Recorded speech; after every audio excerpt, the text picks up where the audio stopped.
Well, the rear carburetor gasket looks good, so I'm going to reuse that and save the other one for inventory.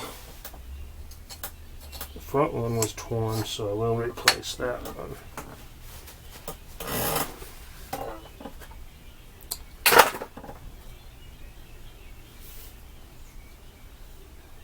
Yeah, I got torn in half, and the back one was kind of ripped too, so.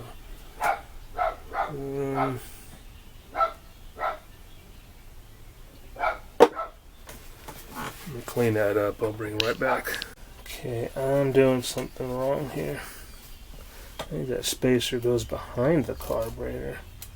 It's got the holder for the spark plug wire on it.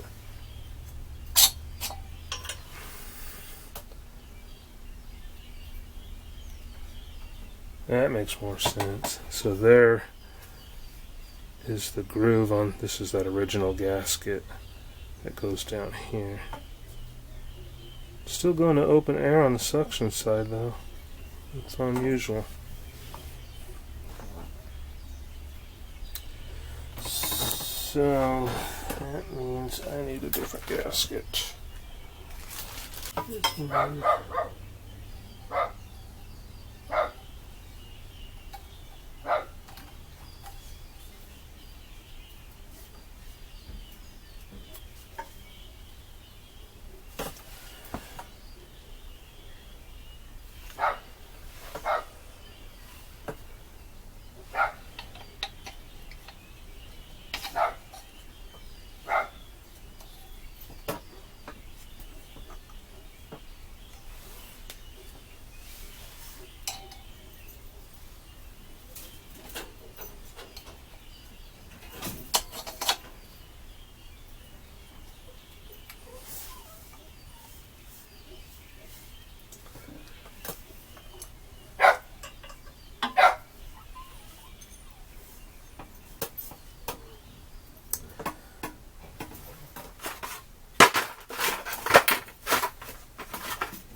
I don't see where that larger spring went to unless this small one is supposed to go into the same hole as that shaft, and then the big one,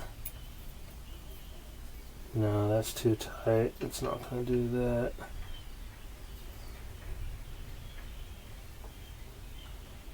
Huh. Doesn't seem to be anything in the vicinity of that. Unless it's somewhere on the tin or the shielding. I may have to look that up because I don't remember. I'm also going to have to look up how to adjust the governor on this because there's no notch in there to tell me what position it was in. So I guess I should have marked it before I pulled it.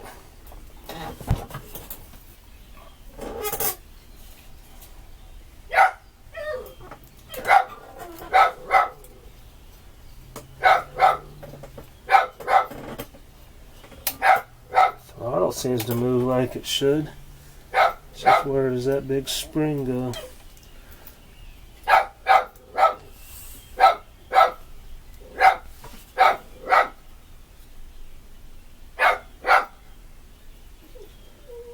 Well, yeah, I'm gonna go look that up. So, back in a second. I looked at the video of when I was taking this apart, and I did halfway confirmed this spring. I'm not positive yet where it goes, but it definitely doesn't go to the carburetor, because you can see me disconnecting and removing the carburetor from the generator before I even got to this one. This one may have been connected to some of the shielding. What I did notice though is that I took the governor off before I pulled the recoil because of the way this kind of wraps around, so I'm going to do that right now. Get the recoil on first before we do the linkage.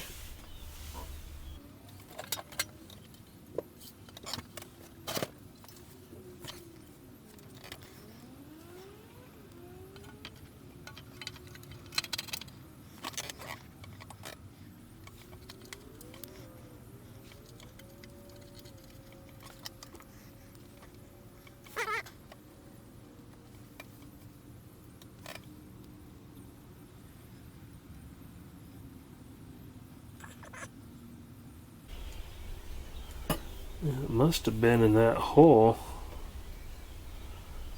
It's just the hole's kind of dirty, like it doesn't have anything in it, but it had to have been it.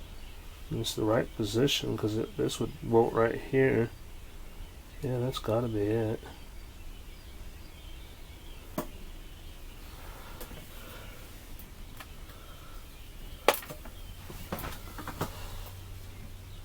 And the question is on this recoil, what bolts am I supposed to use? Looks like I got two lengths. I got these stubbies, these longer ones. The longer ones look a bit long for it. I've only got two of the stubby ones. In fact, that would make sense for this since this only has two holes. So I guess the long ones do go in here.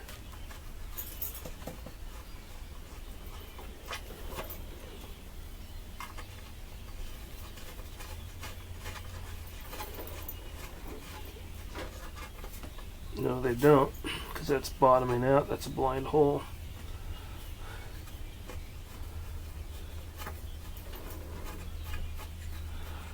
So either the bottom uses long ones, or I'm missing a couple bolts.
No idea if I'm doing that governor right.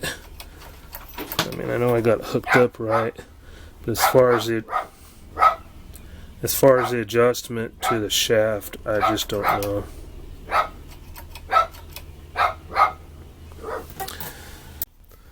Okay, I just dribbled a little gas down there. Let's see if it kicks over. I'm not going to put the muffler on just yet because you saw how blown out that was. I got to do some welding. Are we on? Do we have it on? Yes, we do.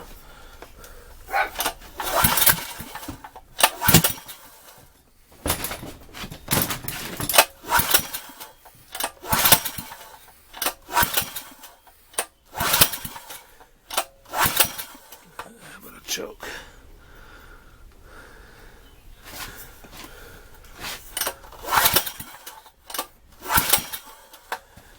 Maybe a little more gas.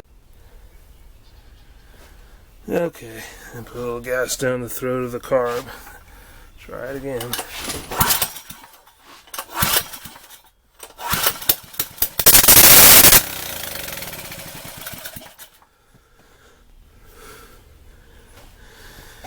Yeah, that was loud.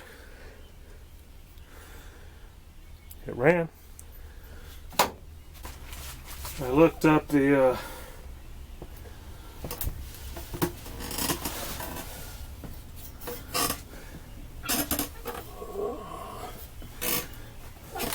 just a sec.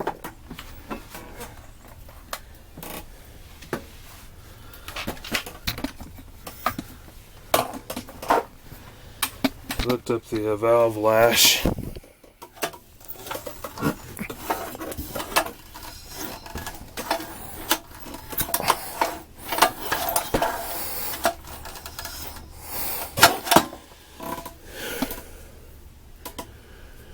And there was different specs for each one, of course, but where they met in the middle was 7,000s. We'll cover both of them. So my heaviest feeler here is 15,000th. It fits in there with room to spare. So yeah, that new head gasket definitely raised it. So 7,000s.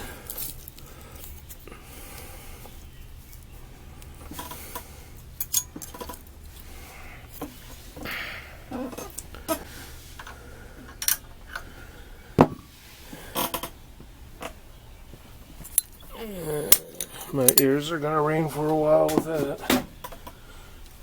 That's why that muffler's so heavy duty. Of course, when you think about it, 6.5 horses is not exactly puny, not compared to, you know, say a lawnmower. All right, 10 and 14 millimeter.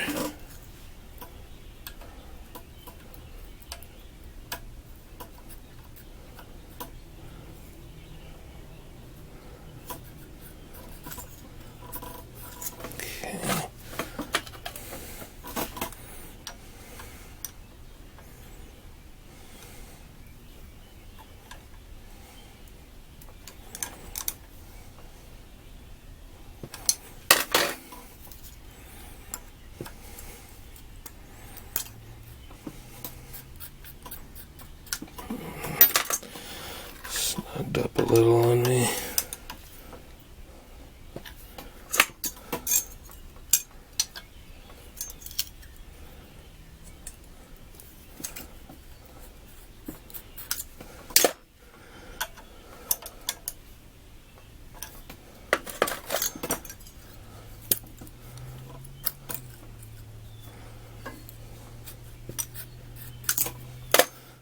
More than I thought.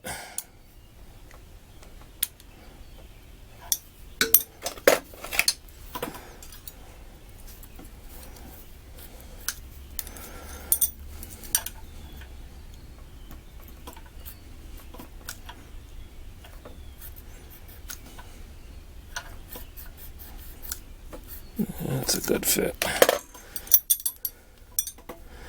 Yeah, this is a little more sensitive than doing an automobile, because this one, the springs are light duty enough you actually could push the feeler gauge in and open the valve a little bit, which I think I was doing considering how tight I had it. Because you can see how easy it is. Open and close that valve. These springs are nothing like an automobile, because you're not going to do that on a car. Yeah, that's a good fit.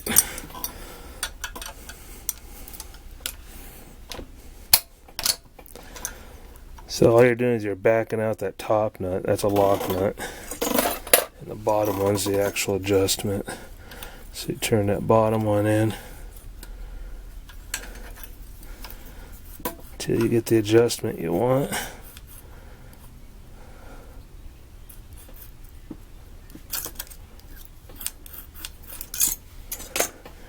And you hold it in place while you tighten the top one, and it just cinches it against the thread so it can't tighten or loosen on you. But they can move when you do that, so you want to double check again afterwards.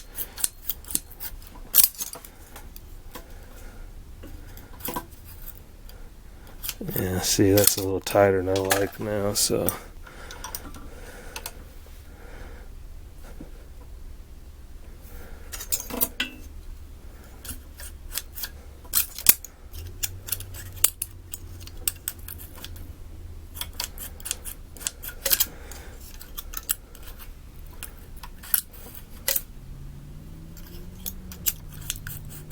There we go, I like that.